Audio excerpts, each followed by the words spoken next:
different topic, current event, issue, but now getting back on the unbroken chain. We left off 2 weeks ago with a real transformation in the life of Jacob, where he has this name change as he emerges from the struggle with the Malach, the angel, and his name is transformed from Jacob into Israel. And Israel has the connotation of struggle, for you have striven with the divine and with man and have overcome. So we saw the comment of the Ramban that he mentioned this is not a one-time episode in the life of Jacob, but this is really a prophecy for centuries and centuries into the future, that oftentimes the nation of Israel will be in the same situation that Jacob was. When the Torah says that he stays on the other side of the river and he's left alone, and that's when he engages in this fight with the angel. And the Jewish people, therefore, will be in that same situation in the future, in many different occasions, where we will feel abandoned, isolated, separated from the rest of the world. We'll feel alone. Oftentimes, we'll take a blow and we'll walk away limping, but ultimately, just like Jacob was healed and he went on, the Jewish people will always go on, always continue to thrive and to grow. This idea of the Jewish people living a reality of the pariah, being alone, being the outcast often, is something that we've seen throughout history, and we're seeing it more than ever right now. We live in miraculous times. We live in a world where billions, without exaggeration, billions of people are presently condemning Israel for defending themselves and trying to keep their citizens alive. That's the world we live in. Just reading about Turkey recently, they're off their rocker. What are they seeing? Are they witnessing a different reality than what we're seeing? And the answer is yes. But this is not a surprise. This should not be a shocker, because the Torah tells us Jacob was left alone. The destiny of the Jewish people will be that there are many times where we'll be back in that situation, alone, isolated. People don't understand us. There is a famous verse in the Torah that was said by Bilam. Bilam was the famous prophet of the non-Jews. And he's hired by Balak, the king of Moab, to curse the Jewish nation. So he tries 3 different times. Each time he can't control himself, and instead of a curse, a blessing comes out. So in the first attempt, where he ends up blessing the Jewish people, he says a line, Hein am levadad yishkon, u'bagoyim lo yischashav. Behold, they're a nation that dwells alone, and they're not reckoned, they're not accepted amongst the other nations. That's been true throughout all of history. Menachem Begin, the great prime minister of Israel, the first prime minister of Israel, he would have a study group at his house every Saturday night. And there was a great get-together. Golda Meir was there, and professors and scholars and different politicians. They would get around, and it was a Torah study group. So in the book, The Prime Ministers, that big blue book, I have not read the whole thing, but I've glanced at it, and it looks like a good read. But I found a chapter in there entitled The Bible Circle. And it speaks about Menachem Begin sitting down with his friends, going through the parsha of Bilam's prophecy. And they focus on this verse, Hein am levadad yishkon u'b'goyim lo yischashav. The Jewish people will be a nation that dwells alone, and they all throw in their comments, everyone making the same basic observation, how true this is in the present time, which was in their present time, and how true it is in our present time. But that was a transformation of Jacob's life. He is now Israel, and throughout the rest of his life, he is referred to as both Jacob and Israel. This is in contrast to Avraham. Avraham starts off as Avram, and then when his name is changed to Avraham, he remains Avraham, always never going back, never regressing to Avram. In regards to Yaakov, when his name is changed to Yisrael, he still is also referred to as Yaakov here and there. Sometimes Yaakov, sometimes Yisrael. So there's a whole discussion as to what each name represents, but the nutshell is, Yaakov was the personality of Jacob. That was him in his individual life, in his own trials and tribulations and his family conflict that he had to go through. That's Jacob, that's Yaakov. He's referred to as Yisrael, as Israel, when it's Jacob in the national sense, on a higher plane of existence. Not just the here and now, but looking into the future. That's Yisrael. So he's referred to as both. Now we know that he received the word of his brother Esav coming to kill him with 400 men. And he meets up with his brother. Surprisingly, they embrace, they cry, they kiss. And Yaakov starts telling Esav everything that he's been doing for the last many years. And he says, you should know, because Esav says, who are all these people with you? Women, children, and you have all flock and cattle. Where did this come from?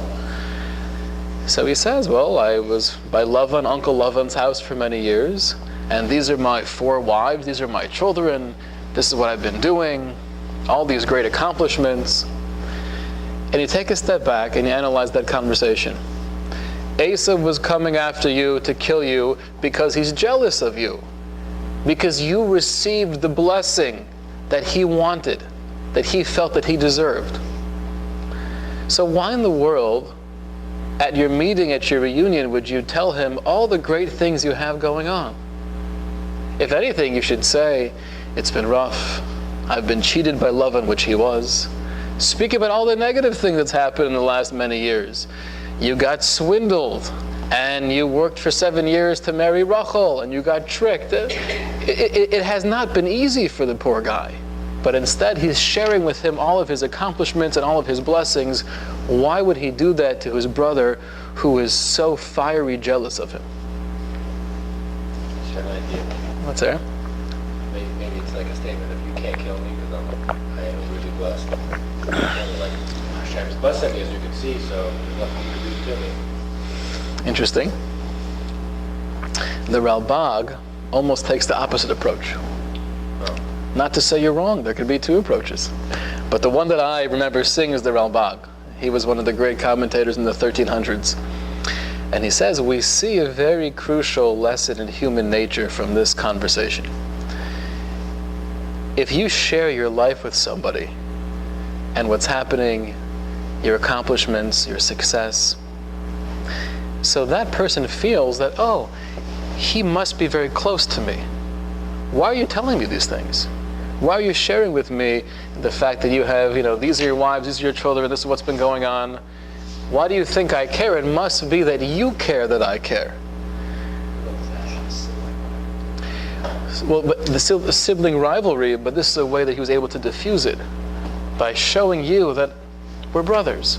And if you get the sense that I view you as a brother, you view me as a brother. So it's a wonderful strategy in communication. When you open up to another human being and you share your life with them, even if you're telling them good things that are happening and therefore you have the concern of them getting jealous, but as long as they feel that you're being open and real with them, that itself creates that connection. And that's what he was doing.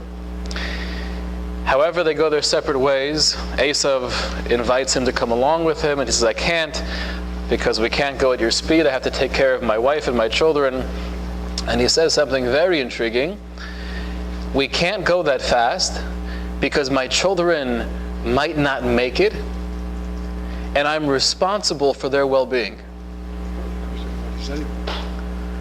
He mentions animals as well, but children as well. That's what Rashi says. And I'm responsible for their well-being. Sounds like a very cold answer. I'm responsible, and therefore I don't want them to die? If you're a father, you should have said, I love my children very much, and I want them to be healthy. I don't want to push them too hard, so I can't go with you. I can't keep up. Why does he mention responsibility?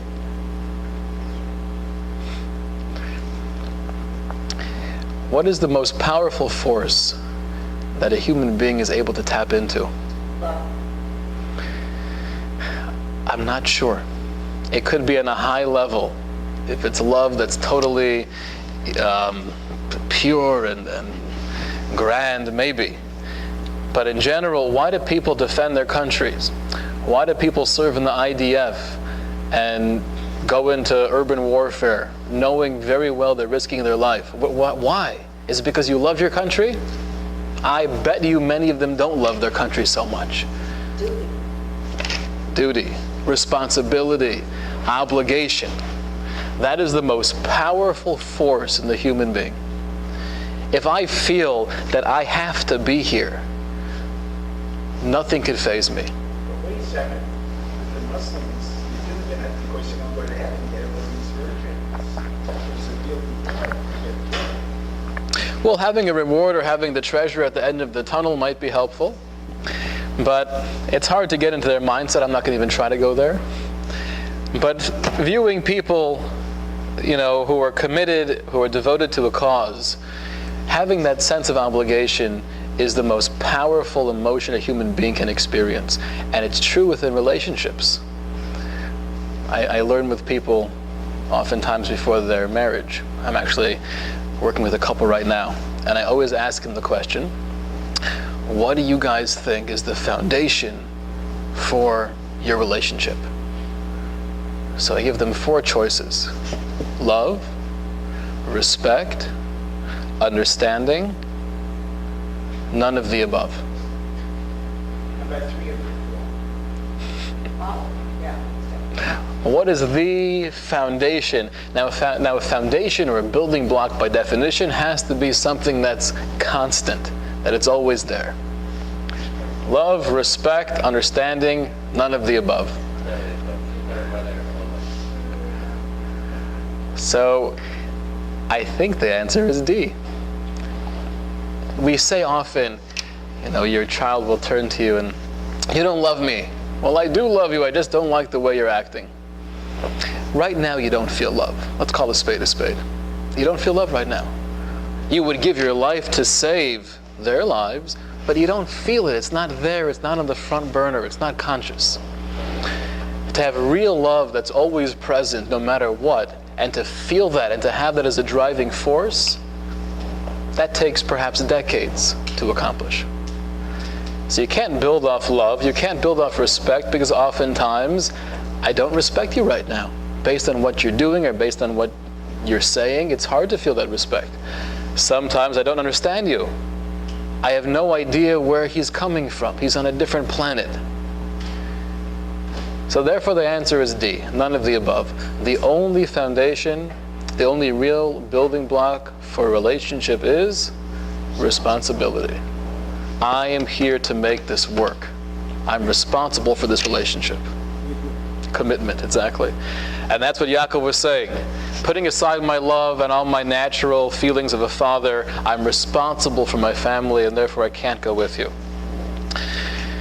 So eventually they get back to Israel. We're going to pick up here on page 1 together.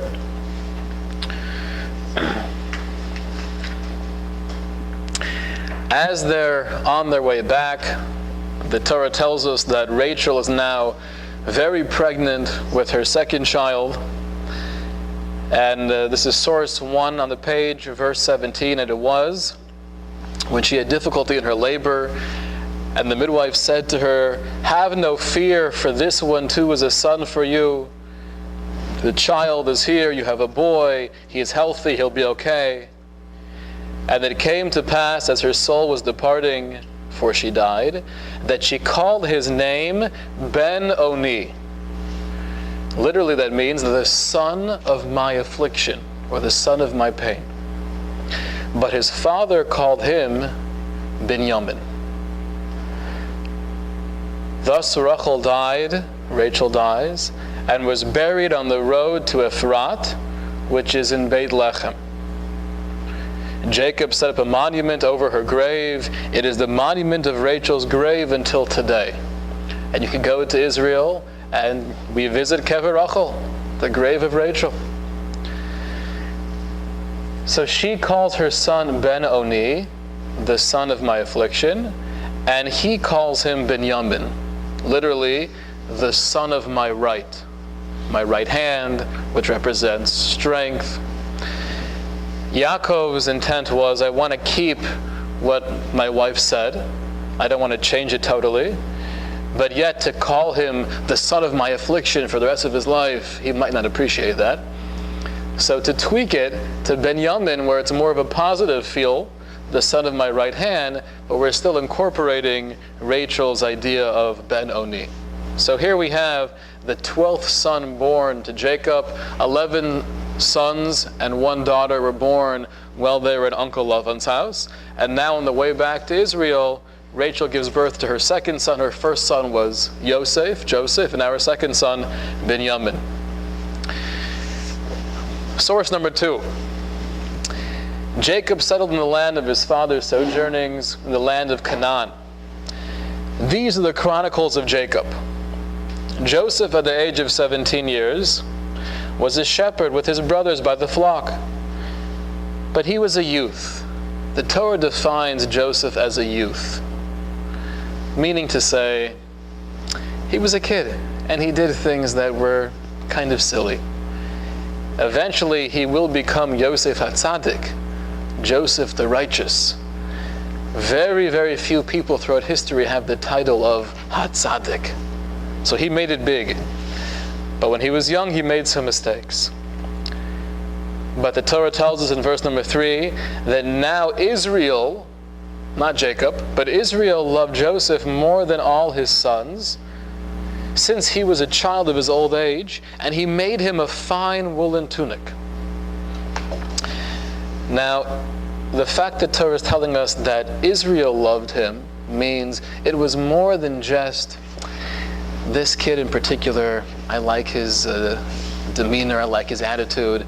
He's got a good throw when we play baseball, and therefore I like him better. That would be Jacob. If it's saying Yisrael loved Yosef, that means that from the long-term global perspective, Yaakov felt Yosef will be a leader amongst the Jewish people. That was the source of his love. The problem, though, was that he made that too clear to the other children. And therefore, verse number 4 tells us, his brothers saw that it was he whom their father loved most of all his brothers, so they hated him, and they could not speak to him peaceably. Is that a praise or is that derogatory? When the Torah says they couldn't speak to him in peace, is that putting them down or is that praising them? What would you assume? You would assume it's putting them down. You can't speak like a mensch. You can't make nice conversation. Says Rashi, it's actually a praise. Why is that a praise?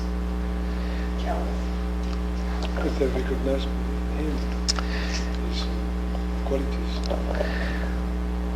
Because oftentimes you might not like somebody, you might be jealous of them, but I don't let you know that. When we're together, whenever we have coffee together in the cafeteria, I'm schmoozing with you and smiling and everything is good and what can I do for you, how are the children? But deep down I have this resentment, I have this hatred or jealousy. The brothers made it clear, we don't like you. And that was praiseworthy. The Talmudic expression is, Echad bepeh ve'echad belev. You have to be one with your mouth, with what you're saying, and what's in your heart. To have something here and express something different here, that's a problem. Don't fool people. Sometimes you have to say it how it is. Now, does this therefore mean that you always have to say what's on your mind? Don't keep anything in. Express yourself. If the world functioned like that, we wouldn't be here right now. Not a very healthy way of communicating with other human beings. Sometimes you have to keep things in. Sometimes you have to be nice or pleasant when you're not in the mood to be nice or pleasant.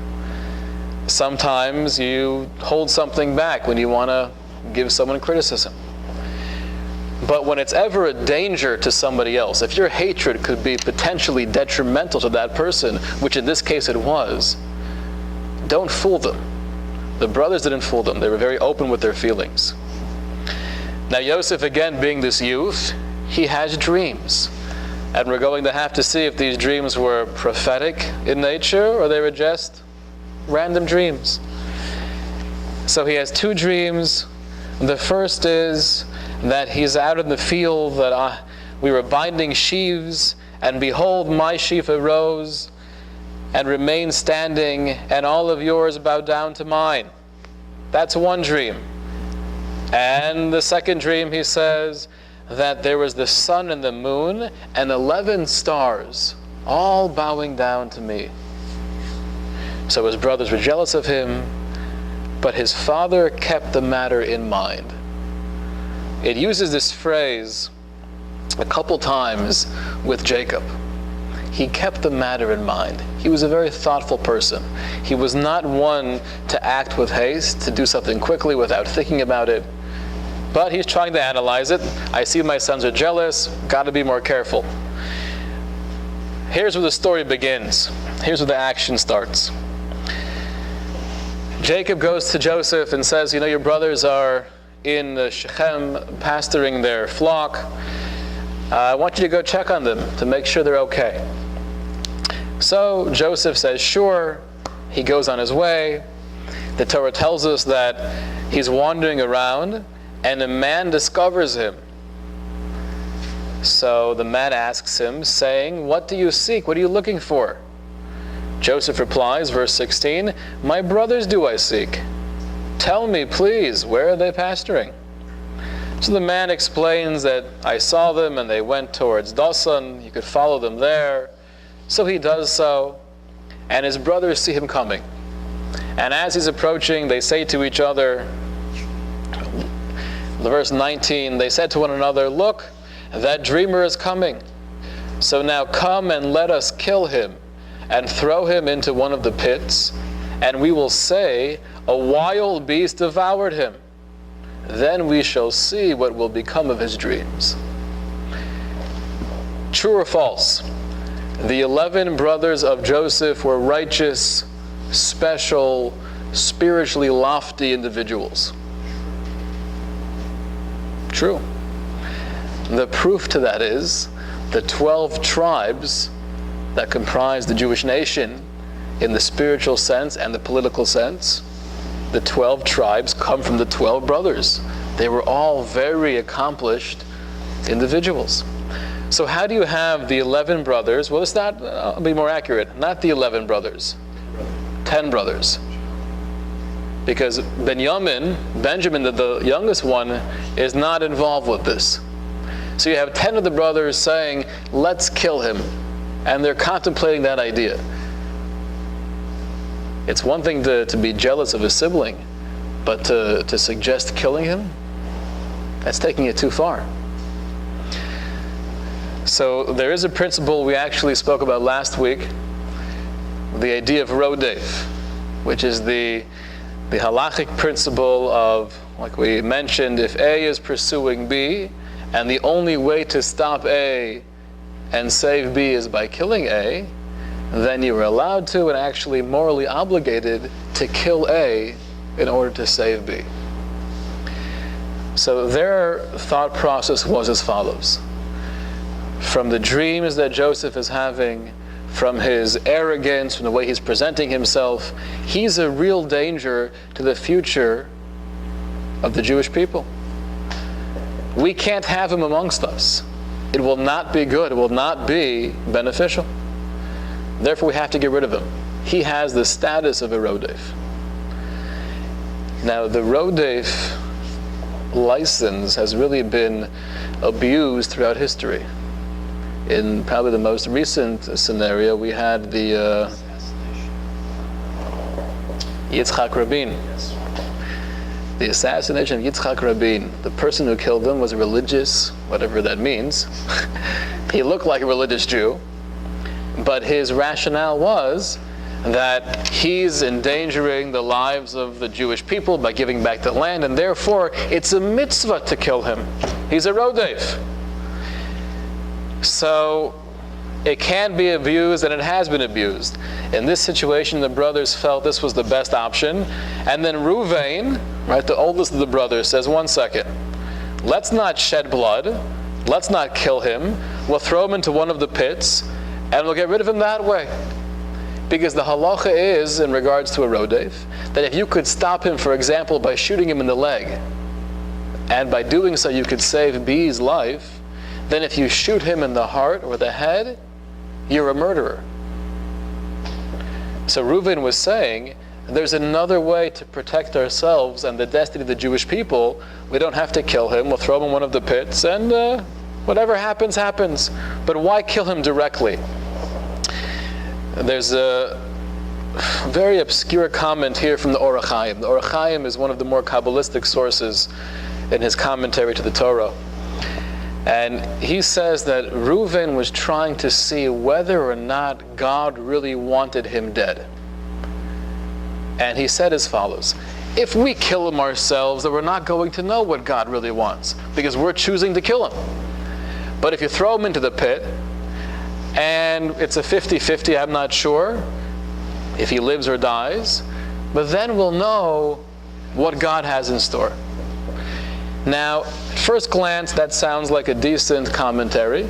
The reason why that's so hard to understand is that strikes a very fundamental chord relating to free will. It sounds like the Or HaChaim is saying that they could have chosen to kill him directly, and by doing so, they would have no idea what God wants. But by throwing him into the pit, so then we'll see God's real will, his real will. Now, we have a fundamental Jewish idea in a lot of different philosophical sources that a human being can do absolutely nothing to another human being if it was not willed by God. I can't harm you, I can't hurt you, I can't help you, I can't do anything for you. Yet, we do have a principle of free will, where we have this whole world of morality that we could choose from, good and evil. So how do we put those two ideas together? How is it possible that I could choose between good and evil, but yet whatever happens to Shmuel is based on the plan of the divine? How do those two ideas coincide? The ultimate answer is we have no idea. It doesn't seem to make any sense. It's a very difficult system. But the belief is that somehow they're able to coexist together. We all have free will. We can all choose to do whatever we want to do. But yet the result of my choice is what is intended to happen. So let's take an example. You have a tragic case where somebody goes into the bank with their AK-47 and they start opening fire. And 4 people are killed and 3 are wounded. So on one hand, you look at the person who chose to do that evil and you say, he's responsible for his action. I don't care how abused he was as a child. You're choosing to do evil. That's within your free will. Okay. But we're also saying that part of this tapestry of the divine hand in the world is that these people, for whatever reason, They were destined to die at this point, in this way, in this place. So that takes a lot of orchestration. That takes God to be able to somehow figure out. And that's the famous line that if I knew the answer to these questions, I would be God. So we're left in the dark. All we know as believing Jews is that both principles are true. We have free will in the moral realm, and at the same time, whatever happens is part of the divine plan. How those two things coexist, leave it up to the divine for that. But what the Or HaChaim seems to be saying here is their choice could have made a difference in the divine plan. If they throw him into the pit, then we'll see what God really wants. But if we kill him directly, then we'll never know. What are you talking about, Reuven? Whatever happens is the will of God. If you're able to kill him now, so that means, I guess, God wanted him dead. Very confusing area. I'm just opening that can of worms to look inside and peek. We can't go too far into that can of worms because we'll be trapped there for years. But just to mention that, it's a famous comment of the Or HaChaim which comes from the Zohar. So that was Reuven's plan, and the Torah says that really he intended to come back later after the brothers would leave, take him out of that pit and save his life. But as the story goes on, we'll see he was too late. Yehuda comes along. He's the fourth of the siblings. Yehuda had the role of the leader. And there's no coincidence that the kingship of Israel was from Yehuda, from Judah. And he says to his brothers, verse 23, "What gain will there be if we kill our brother and cover up his blood? Come, let us sell him to the Ishmaelites." And that's what happens. They sell Joseph to this traveling group of Ishmaelites. And the Torah actually tells us that when they approached, their camels were bearing spices, balsam and lotus.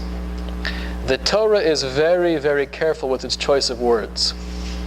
Why do you have to tell me that when the camels were coming, they were carrying spices, and even point out what kind of spices they were? Why is that information needed?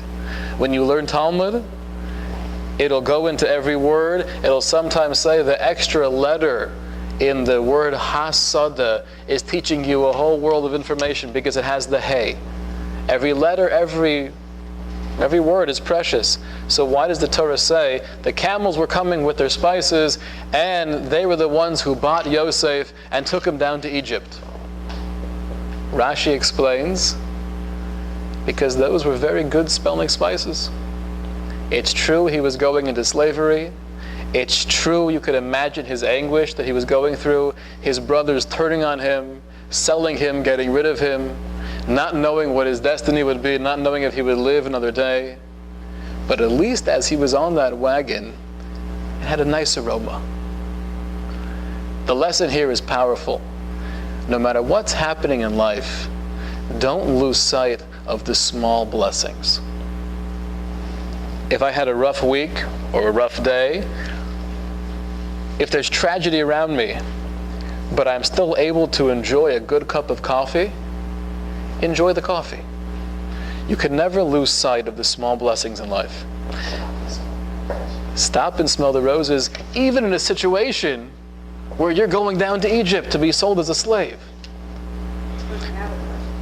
What did the father say about this? We'll get there. We'll get there. He wasn't happy. No, I don't know if he was reborn. I don't know. So we're going to get there. But I want to ask you, since jealousy is similar, I think, with the Muslims and the Israelis, maybe. They're completely jealous, maybe, of the Israelis, of their accomplishments. They want to see them dead and gone. I don't know. That's a different can of worms. I mean, it's true. It is true that jealousy is the source of all hatred. Real jealousy is. That's Second of all, if Israel's built on that, killing Joseph, then what kind of religion is it? Well, that's a loaded question. I'm not sure we could define the whole religion based on this one episode. We're going to have to flesh it out more. Yeah. But I think as we go along, we'll see that, as we pointed out again, the brothers' intent, they were not just jealous siblings trying to get rid of the kid, but they were really well-meaning. They thought they were doing the right thing. They'll find out later they were wrong, and that'll be a devastating blow. But at this point, they thought they were doing a mitzvah. Joseph is being taken away on this wagon that smells beautiful. That's why, by the way, there's a Torah obligation to celebrate Passover in the springtime, because that's when we left Egypt. Okay, when we left Egypt, we were also wearing sandals. There should be a Torah obligation. When we celebrate Passover, we all have to wear sandals. And they probably wore turbans. We should all have to wear turbans. What's special about the springtime that that's one aspect of the holiday or the historical experience? We have to make sure every Passover is in the spring. Why? Everything's in bloom. It's beautiful outside. If they were to leave in the dead of winter, where it's freezing and frigid, and they're outside, it wouldn't be nearly as pleasant. Now, if you're one of those 3 million Jews leaving Egypt, and finally, liberation, here we are. We're leaving our shackles of slavery, and we're going towards Mount Sinai to receive our entire purpose in life. Do I care what the weather is outside? Do I care if it's cold or if it's muggy, if there are mosquitoes? We're free! But the answer is, we do care. The human being has the capacity to be tuned in on many different levels of consciousness. So just because Joseph was overwhelmed with his remorse and his fear, he was still able to smell the spices. And the Jewish people, when we were leaving, although we were overwhelmed with joy and exhilaration, we were able to appreciate the small things. It's nice outside. That adds to the whole ambiance. Was it related to the incense? These spices? To the incense? It's a good question. I'm not sure. I mean, it's interesting because when you brought that up, I'm thinking. The incense in the temple. That's a good question. Definitely deserving of research. Wow. You'll come back to me next week with that. So the brothers come back to Jacob, and his response was, Oy veyzmer, my precious son. What they did is they slaughtered a goat, and the blood supposedly looks very similar, same texture, same color to human blood, and they dipped the coat in the blood, they brought it back, and in verse 34, the Torah tells us that Jacob rent his garments and placed sackcloth on his loins. He mourned for his son many days. So we here have the source of the custom of tearing your clothing as a sign of mourning. Now I will just add, what's often done is at a funeral, they'll give little black ribbons to the relatives, and they could tear the ribbon. It's a nice symbolic gesture, but it's not really the mitzvah. The mitzvah of tearing kriya, of showing a real remorse, is by tearing a real shirt. This also applies not just to the loss of a relative, but if you travel to Israel and you go to the wall, what do you feel? Many people feel, if it's your first time there, awe, inspired, the beauty, maybe the connection. As soon as you see the wall, you have to tear your clothing, because you're looking at Jerusalem in ruins. The temple's not here. The temple has been destroyed. For 2,000 years, I'm seeing destruction. So it's true, I might feel that sense of joy and awe that I'm in the center of the earth and I'm at the kotel, but at the same time, you have to feel that pain that it's in destruction, and we tear shirts. Practically speaking, if you are going to Israel and you're going to see the wall for the first time in a while, bring an older shirt with you, put it on top, and all is good. What's that? Well, many are not aware of it, but indeed, it is part of our tradition. Most of the people you see at the wall are not there for the first time. Most of them are like, just dominant. Or they're Korean, wearing a little yarmulke. They never heard it either. No? The first time they're most likely not Jewish. So Jacob is obviously devastated. Now Joseph, his experience in Egypt is really a whirlwind. He's sold into slavery, and he becomes the really head slave in the house of Potiphar. Potiphar is one of the noblemen in the palace of Pharaoh. And one thing that we see over and over again with Joseph is that he finds chen in the eyes of others, grace. There's something about him that's attractive. People feel they want to be his friend. He's popular. They want to be around him. He rises to the number 2 guy in Egypt, doesn't he? Exactly, we're going to get there. But he starts off by rising to the head slave in the house of Potiphar. But because of the quality of chen, any good thing we have can also be detrimental. Because of his attractiveness, the wife of Potiphar picked up on that as well. And she tries to seduce him. And she tries over and over and over again. And here you have a young man, and we find in Midrashic literature that the wife of Potiphar was not an average woman, but she was one of the most beautiful women ever to walk the planet. And day after day, she's trying to convince him to lie with me, she says. The challenge we find in Midrashic literature again was overwhelming. It was based on this time in his life. He has the title of Yosef HaTzadik, Joseph the Righteous. Because he says to her very simply, how in the world can I do something that's so wrong against my master, your husband, and against God? However, in verse 11, we're on page 3 here, verse 11. Then there was an opportune day when he entered the house to do his work, no man of the household staff being there in the house. Now there's an interesting debate in the Talmud. What does that mean, he entered the house to do his work? One opinion is, it means what it says it means. He went there to do work. The other opinion is, no, this is euphemistic. He knew that no one was there this day. It was a holiday, all the men were out davening, they were at their temple.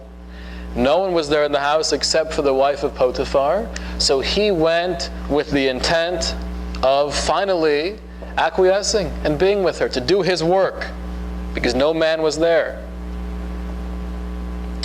She caught hold of him by his garment, saying, lie with me. But he left his garment in her hand, and he fled and went outside.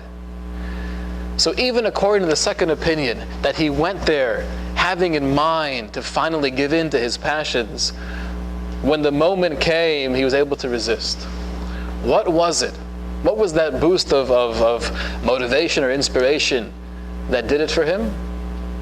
Rashi says, he saw the image of his father's face. He saw Jacob. How would Rashi know that? Good question. Good question. He didn't make it up, actually. He's quoting earlier sources. Where do earlier sources know that from is also a good question.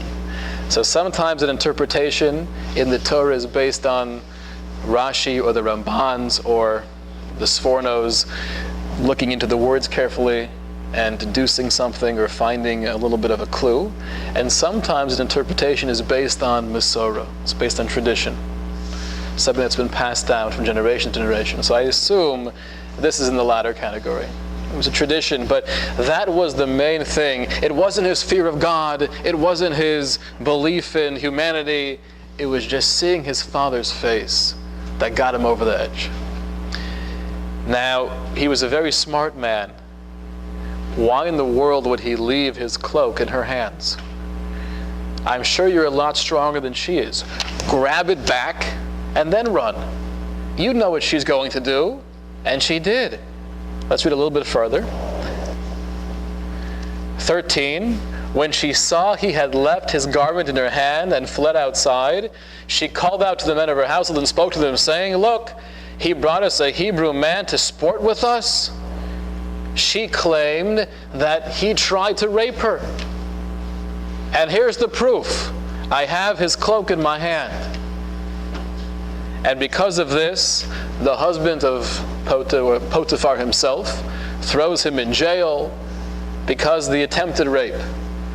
But again, I ask you, if you're Joseph, you're a lot stronger than she is, and you're a very smart man, grab your cloak before you run away.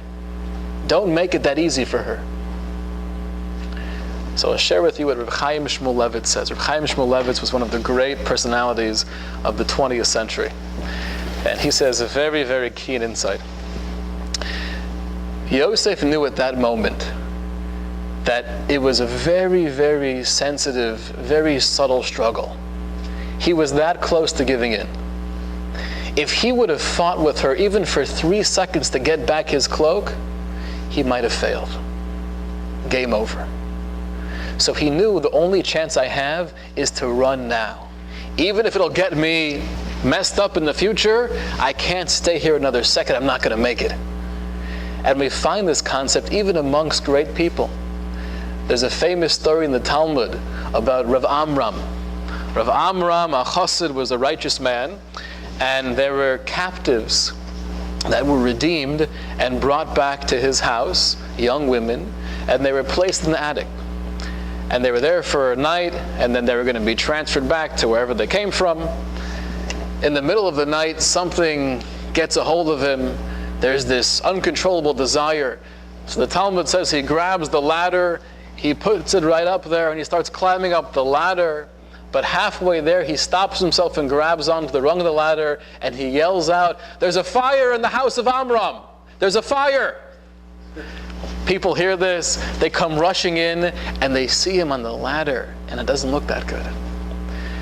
So some of the younger rabbis who were there, who came in to help the situation, they said, "Rabbi, we're catching you in a very awkward moment." And his response was, "No, much better you catch me now looking bad than catching me up there looking bad." But can you imagine? Put yourself in Amram's shoes. You're halfway up the ladder, the passion is overwhelming, and you know by yelling out you're going to be very, very embarrassed. When you go to the yeshiva the next day and you give your lecture, I'm sure your students are going to be thinking, "I'm not sure about this guy anymore." But he knew the only way to stop myself is by yelling out. One more example we have in Talmudic literature with the great sage Abaye. The Gemara tells us that he was walking past a forest one day, and he sees that there is a young man and a young woman who meet up for the first time. They say hello, how do you do? And they walk together. And the end of their journey, they go their separate ways. The man says to her, "Would you like to meet up again tomorrow and we'll walk together?" And she says, "Sure." So Abaye is hearing this. He makes sure to be there at that time tomorrow. Want to make sure everything's kosher. He's there in his camouflage, you can't see him, hiding behind the bushes. And they meet up together, and they're walking, and they go into the dark forest, and they're walking, and they're talking, and they're laughing, and they're schmoozing. And they keep on walking until they get to the end of the forest. And they say, "Listen, it's been a pleasure, thank you so much, see you another time," and they go their separate ways.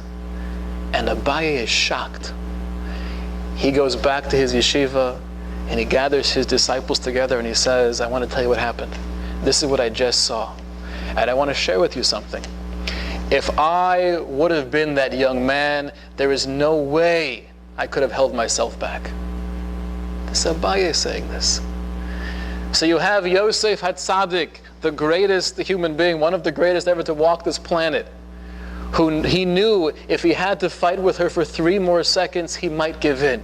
You have Rav Amram, who was known as the righteous one, who he knew if he had 1 more second without screaming out, "There's a fire in my house," he would give in. You have Abaye, who's telling us, if I would have been in the woods with her, I don't know what would have happened. Says the Talmud, understand everything, because Kol HaGodol Mechavero Yitzro Godol Imenu. The greater you are, the greater Yetzer Hara you have. Yetzer Hara is usually translated as evil inclination, but that's not really accurate. It means the passion, it means the energy within the human being. The greater you are, the more spiritually accomplished you are, the more of that energy you have within you. You have to channel it in the right direction. But because you have more power, given the temptation, given that right scenario, sometimes I could have more of a pull in that direction than someone of a lesser stature. So we find we're ending up here now with Yosef HaTzadik. Because of this episode, he is referred to as the righteous one. He's thrown in jail because of the attempted rape. We'll have to pick up next time with what his life is like in jail, the people he meets there, and what happens thereafter. We'll get there next time. Okay. Stay tuned. Stay tuned. Thursday night.